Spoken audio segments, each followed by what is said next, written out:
What's going on, guys? This is the Legend BFM, and you're watching the breakdown episode number 2. Now, in today's episode, we're going to be talking about your primary receiver. Who is he? EA gives you one automatically. Is that the one you want? You're going to be making some hot routes, so we're going to be talking about things you do pre-snap as well as things you do post-snap to go ahead and decide who your primary receiver for this particular play is going to be. Let's go ahead and jump into it. Okay, so EA gives you a primary receiver with every single play. That receiver will be highlighted by a red route on his route tree. Now that said, that's not always going to be the receiver that you want as your primary receiver. That's just what EA gives you. If you're someone like me, you're always calling hot routes, audibles, trying to make a play, trying to get a receiver wide open. Now, best practice is if you're running a one receiver with abilities, that's typically going to be your primary receiver every single play just because he has the abilities. We're going to be looking at if he has abilities, if he's covered, who do you want to go to next? Obviously, there's going to be a few reads involved with that, so we'll talk about how to make your reads, and we'll talk about, again, pre-snap and post-snap adjustments you might want to make depending on where that user is. Okay, so pre-snap, again, you're going to have your receiver automatically highlighted in the play. What you want to do now is focus on your hot routes, your audibles, and then go from there. Best practice, you typically want one receiver always going on some kind of out route, a corner route, a short out, deep out, whatever it is. You typically want at least one receiver on an out. Now, what we're going to do here is go ahead and call this play right here, spacing. We're going to make some adjustments. Okay, so we got our routes right here. Again, typically my primary receiver is going to be the one with abilities because he has those abilities. Next, I'm going to go ahead and look at Moss deep down the field, and then I'm going to look underneath at Waller and keep my eye out for Jackson on that Texas route. Let's go ahead and see what happens. A is covered. Nope, A is open. Okay, so I made my read at Rice first. Rice was a little bit covered. If I would have given him a couple more seconds, he would have been open. Jerry Rice was taking a little too long. I kind of felt a little pressure there, so I decided to dump the ball off to my tight end on that little crossing route. He was wide open after he passed linebacker. Easy pickup. We're going to go ahead and run it again. This time, we're going to set up a little bit differently. We're going to go ahead and put Waller on a corner route, see if he gets open. Again, Rice is my primary read, and we'll go from there. I'm going to snap the ball. I got pressure off the field. There you go. Waller wide open.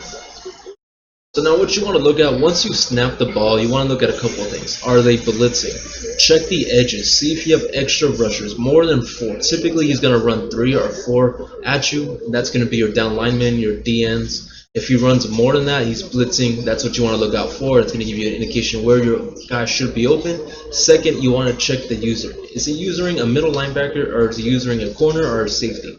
If he's in a middle linebacker, odds are he's going to stay in the middle of the field right there. If somebody's going deep right past him on a streak, he'll probably pick up that streak or that corner route, and you'll have the opposite side of the field completely wide open, just like we saw there with Waller.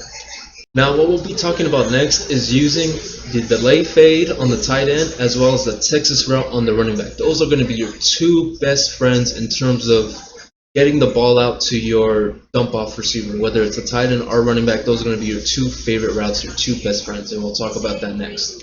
Okay, so the delay fade, this is a huge weapon you should add to your belt right here if you don't already use it. It's a great way if you're getting pressure to go ahead and get the ball off, still get a lot of yards. Odds are he's going to be uncovered, so what we're going to do here, we're going to go ahead and send everybody deep, and we're going to focus on the delay fade and see what happens on this play.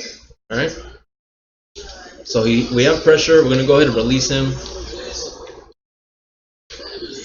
As you saw that, again, able to get 4, 5, 6, 7 yards on that easy delay fade. So now what we're going to do here is focus on the Texas route. Now, the Texas route you only get if you have the hot route master on your quarterback, which I highly recommend you find a quarterback that has that. Right now I'm using golden ticket Josh Allen, so of course he gets that. What we're going to do here is going to put that on a delay fade. Okay, so we got a streak, we got a corner, we got a delay fade, and we got a Texas route with a crosser underneath. So what we're going to do is focus on our Texas route right there, wide open, right past the linebacker. And this route is really, really hard to to defend. Reason being, if he's on man and he's manning up against your running back, it's going to be open as soon as he makes his cut. If he's running zone, you just have to wait a little bit. It'll get right behind any zone you want it to. Then you have the delay fade. Like I said, if you're getting a lot of pressure, there's an open middle of the field, easy dump off, 5, 10, 15 yards, first down, touchdown, whatever that ends up happening once you get the ball in the receiver's hand. Okay, so now on a play like this, again, we're going to leave it as is. Our primary receiver is Moss. We're going to look at that. Odds are Rice is going to be open right over the middle. So, again, first thing you want to look at is any extra blitzers. And then second, where is the user? So we're going to go ahead, snap the ball, and find out all that information on the quick 1 to 2 seconds once I snap it. So again, we have a couple extra blitzers. That's picked up. Again, X is wide open in the middle of the field just like I thought it would be. Our primary receiver B stayed right there, pulled in the linebackers from behind him, which allowed Rice to get wide open. Now, once you decide who the user is, if he's blitzing, that's also going to determine the reads you make. So right here, we're going to have, again, Rice on an out route. We're going to go ahead and put Moss deep streak. We're going to put Jackson on the Texas route. And we're going to go from there. Again, our first read is always going to be that corner route. Then we're going to look at the underneath and middle routes. So we're going to snap the ball. Got some extra pressure. X. Beat his guy. Again, I don't know if you saw, but we had that extra pressure. I could have thrown to my running back or the crosser down underneath. So if you don't feel comfortable throwing that corner route, you have those two routes underneath, especially if he's blitzing like that. Now on a play like this, it's going to look like he's going to run the corner route. As soon as he makes that first turn, he goes to make that second turn. Odds are somebody's going to think he's running a corner route, but he's actually cutting it inside. So we're going to go ahead and take a look at that. Because again, Randy Moss should pull in the linebackers right in front of him, which should give Rice a chance to go ahead. Yep, you see that? As soon as he made that comeback, the linebackers stepped up, middle of the field's wide open, and that was my read. Now, again, EA is telling me that's my primary receiver. In this case, he was not. He was just the receiver that drew the attention of the defense. Alright, so this play is specific to those near close flex users. This is actually a near pro formation. This is the Texas play call. One of my favorite plays to run. What you're looking at, you don't even have to worry about your out receivers. You're focusing on your tight end and your running back. And as you can see there, tight end gets wide open. Obviously, I threw a little higher, but tight end gets wide open on that. He's not really running a streak. He's running a streak that actually curves in a little bit towards the goalpost. So it's not quite a streak, not quite a post, but again, it's a very, very good route. And if the user plays that route, you have the underneath Texas route, which actually is a very unique Texas route because he actually cuts it in a lot closer than he normally would on a hot route Texas route. So go ahead, check it out if you want. It's in the West Coast playbook. It's near close pro formation Texas play. Again, one of my favorite plays to run all year round.